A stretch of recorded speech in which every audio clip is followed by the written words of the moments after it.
कहानी की शुरुआत होती है गिलबर्ट नाम के एक आदमी से जो कोर्ट में सुनवाई के लिए आया था। उसने बैंक्स के चेक्स का फ्रॉड किया था जिस वजह से उसे 18 महीने की जेल की सजा सुनाई गई। गिलबर्ट जेल में कैद हो गया मगर सिर्फ 6 महीने बाद वो जेल से फरार होकर कनाडा की सरहद पार कर गया। कनाडा पहुंचकर उसने आइसक्रीम बेचने की नौकरी ढूंढी मगर इससे पहले उसे अपना आइडेंटिटी कार्ड दिखाना होगा। लेकिन गिलबर्ट के पास तो ऐसा कोई कार्ड था ही नहीं, तो वो निराश होकर वहां से चल पड़ा। तभी रास्ते में उसे एक भिखारी दिखाई दिया। गिलबर्ट ने उस भिखारी से $22 के बदले उसका आइडेंटिटी कार्ड खरीद लिया। अब से उसका नाम रॉबर्ट हो गया और उसने जाकर आइसक्रीम वाले को अपनी आईडी दे दी। फिर शाम को वो एक धर्मशाला में पहुंचा जहां दूर दराज से आए लोगों को रहने की जगह दी जाती थी। काफी बार दरवाजा खटखटाने के बाद एंड्रिया नाम की एक लड़की ने दरवाजा खोला और उस रात गिलबर्ट वहीं ठहर गया। फिर अगली सुबह उसने आइसक्रीम बेचने का काम शुरू कर दिया और वो पैसे कमाने लगा। मगर शायद उसकी किस्मत ही खराब थी क्योंकि जल्द ही आइसक्रीम कंपनी कंगाल हो गई। आखिरकार वो अपना गम भुलाने के लिए एक बार में शराब पीने गया। इस बार का मालिक टॉमी नाम का एक गैंगस्टर था जिसकी तलाश पुलिस भी कर रही थी,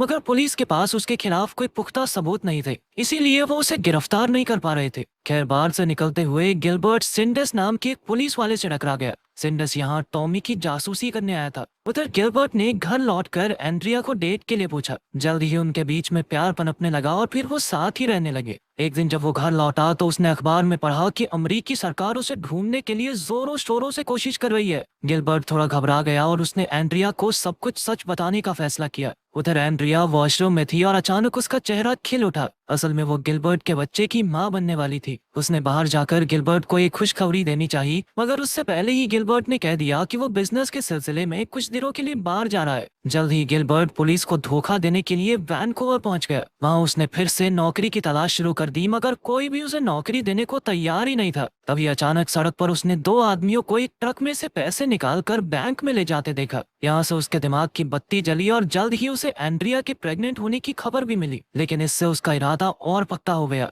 अब गिलबर्ट तुरंत बैंक में घुस आया और उसने चारों ओर नजर दौड़ाकर हर चीज को ध्यान से देखा। इसके बाद वो एक दुकान में घुसा और खुद को एक्टर बताकर कुछ भेस बदलने के कपड़े खरीदने लगा। कुछ ही देर में वो सिक्योरिटी गार्ड का भेस बनाकर बैंक में घुस आया और बैंक मैनेजर से मिलकर वहां की सिक्योरिटी की जांच करने लगा। इसके बाद वो कैमरा सर्वर रूम में भी गया और सारी जानकारी इकट्ठा कर ली। साथ ही उसने सिलिकॉन स्किन से चेहरा बदलने की कला भी सीखी और वहां से एक सिलिकॉन की नाक चुरा ली। आखिरकार वो चोरी के दिन भेस बदलकर बैंक में अपनी पहली चोरी करने पहुंचा। उसने जेसिका की टेबल पर जाकर एक कागज दिया जिस पर लिखा था कि चिल्लाना मत। फिर उसने अपनी जेब में छुपी हुई बंदूक दिखाकर जेसिका को सारे पैसे निकालने का हुक्म दिया। जेसिका ने डरते हुए सारे पैसे दे दिए मगर अब गिलबर्ट के पास इन पैसों को रखने की जगह नहीं थी। तब जेसिका ने अपने पर्स में पैसे डालकर उसे दे दिए। इधर गिलबर्ट की नकली नाक उतरने लगी जिससे उसका भांडाफोड़ होने ही वाला था और उसने मौका मिलते ही उसे चिपका लिया। आखिरकार काम होने पर उसने दुकान पर कपड़े लौटा दिए और सारे पैसे एक सूटकेस में रख लिए। इसके बाद वो तुरंत एयरपोर्ट पहुंचा मगर यहाँ एक नई मुसीबत आ खड़ी हुई। उसने देखा कि उसके सूटकेस की एक्सरे जांच होगी तो उसके पैसे पकड़े जाएंगे। उसने जैसे तैसे कुछ पैसे अपनी अंडरवियर में छुपा लिए और वापस चेकिंग एरिया में पहुंचा,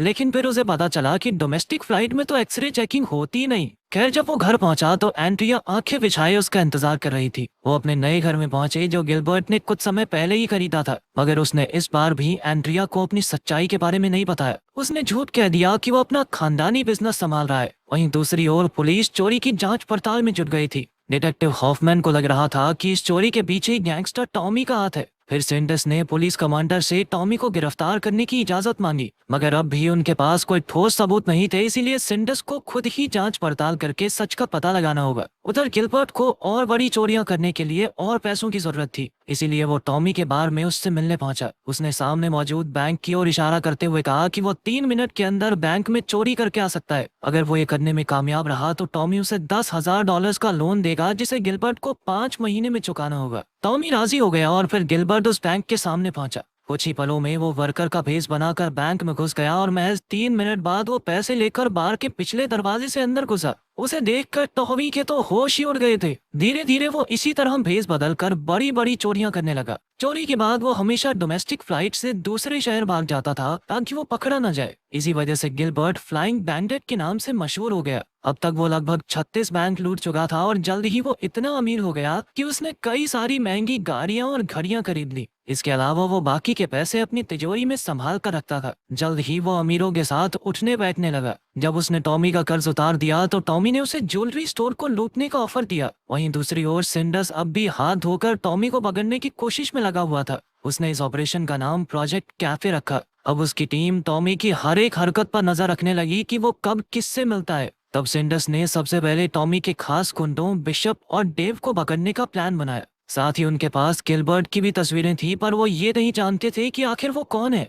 इधर गिलबर्ट अपने घर पर था कि अचानक एंड्रिया उसके कमरे में आ गई। गिलबर्ट ने ढेर सारे पैसे बेड पर बिखेरे हुए थे, तो एंड्रिया ने उससे पूछा कि आखिर इतना सारा पैसा आया कहाँ से। तब गिलबर्ट ने उसे सच बताया कि उसने बैंक लूटा है, मगर एंड्रिया ने उसे ये साबित करने को कहा कि वो किसी को नुकसान नहीं पहुंचाता। फिर अगली सुबह गिलबर्ट एंड्रिया को अपने साथ ले गया और उसके सामने बैंक लूटा। उसकी काबिलियत देखकर तो एंड्रिया भी दंग रह गई। कुछ ही पलों में गिलबर्ट ने लूट के पैसे लाकर एंड्रिया के हाथों में रख दिए। आखिरकार घर लौटकर एंड्रिया ने उसे वादा करने को कहा कि वो पकड़ा नहीं जाएगा और एक समय के बाद ये काम छोड़ देगा। उधर टॉमी के बार के बाहर हम सिंडस को नजर रखे हुए देखते हैं। तभी गिलबर्ट टॉमी से मिलने आया और वो दोनों फिर से एक ज्वेलरी स्टोर को लूटने का प्लान बनाने लगे। तब टॉमी ने बिशप को लूट के दौरान गिलबर्ट के साथ रहने का हुक्म दिया। कुछ देर बाद जब गिलबर्ट टॉयलेट गया तो सिंडस उसके पीछे आ गया। उसने टॉमी को भी चेतावनी दे दी कि जल्द ही उसके खिलाफ अरेस्ट वारंट निकल जाएगा। फिर सिंडस ने गिलबर्ट को देखा तो उसे शक हो गया, क्योंकि गिलबर्ट के चेहरे पर अब भी सिलिकॉन लगी हुई थी।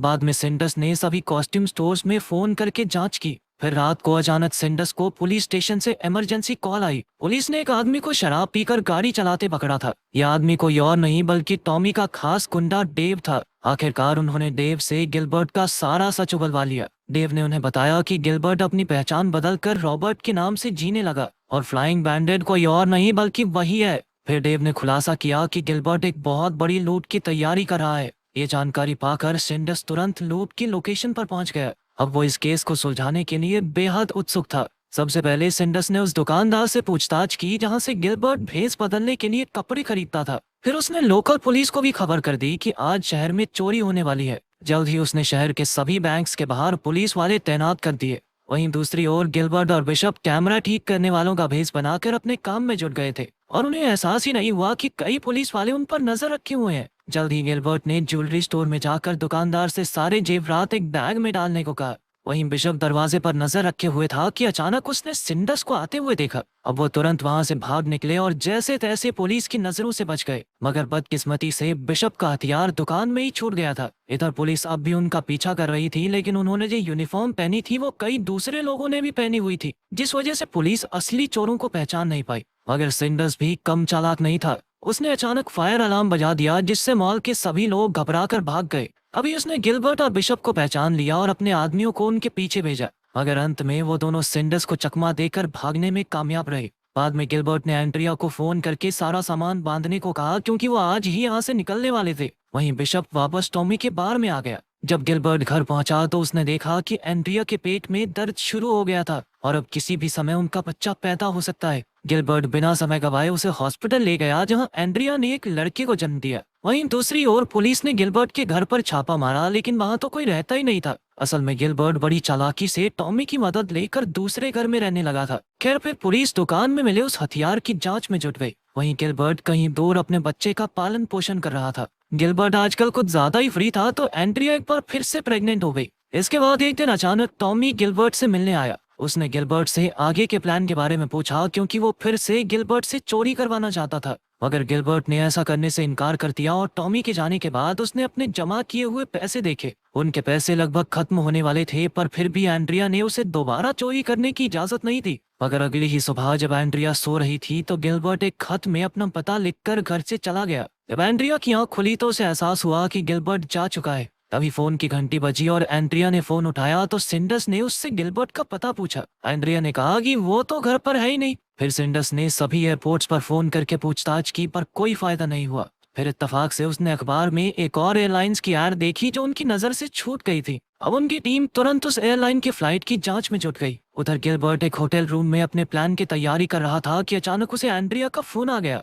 गिलबर्ट ने एक बार फिर झूठ कह दिया और एंड्रिया को 5 बजे एयरपोर्ट पर आने को कहा। इसके बाद उसने पहले की तरह भेस बदलकर बैंक लूटा और अपना बैग भरकर बाहर आ गया। फिर उसने देखा कि उसके जैसे कपड़े पहने कई लोग बैंक में मौजूद थे। इस वजह से पुलिस वालों ने किसी और को ही गिरफ्तार कर लिया और गिलबर्ट मौके का फायदा उठाकर बाहर आ गया। उसने टैक्सी को आवाज दी मगर वहाँ कोई टैक्सी थी ही नहीं। असल में पुलिस ने सभी टैक्सीज को दूसरे इलाके में भेज दिया था। तभी गिलबर्ट की नजर एक ऑन सेल कार पर पड़ी और वो गाड़ी खरीद कर निकल पड़ा। जल्द ही सिंडस ने बैंक में पहुंचकर सबको गिलबर्ट की तस्वीर दिखाई। तभी पुलिस वाले ने कहा कि उसने गिलबर्ट को गाड़ी में भागते हुए देखा था। उधर गिलबर्ट एयरपोर्ट पर चेकिंग करवा के आगे बढ़ गया, मगर तब तक एयरपोर्ट पर गिलबर्ट के फरार होने की खबर पहुंच चुकी थी। एयरपोर्ट वालों ने तुरंत सिंडस को खबर कर दी और सिंडस ने उन्हें गिलबर्ट की फ्लाइट को रोकने को कहा। पर हॉफमैन ने कहा कि इससे बढ़िया ये है कि वो फ्लाइट लैंड होते ही उसे पकड़ ले। इसके बाद वो दोनों हेलीकॉप्टर से गिलबर्ट का पीछा करने लगे। उधर जब गिलबर्ट फ्लाइट से बाहर आया तो एंड्रिया उसे लेने आई। तभी अचानक पुलिस की गाड़ियों ने उन्हें चारों ओर से घेर लिया। जल्द ही गिलबर्ट को गिरफ्तार कर लिया गया और सिंडस ने उससे पूछताछ की। एंड्रिया को गिलबर्ट पर बहुत गुस्सा आ रहा था क्योंकि उसने मना करने के बावजूद भी चोरी की, और जब उसे पता चला कि वो तो गिलबर्ट का असली नाम भी नहीं जानती तो उसने उससे तलाक ले लिया।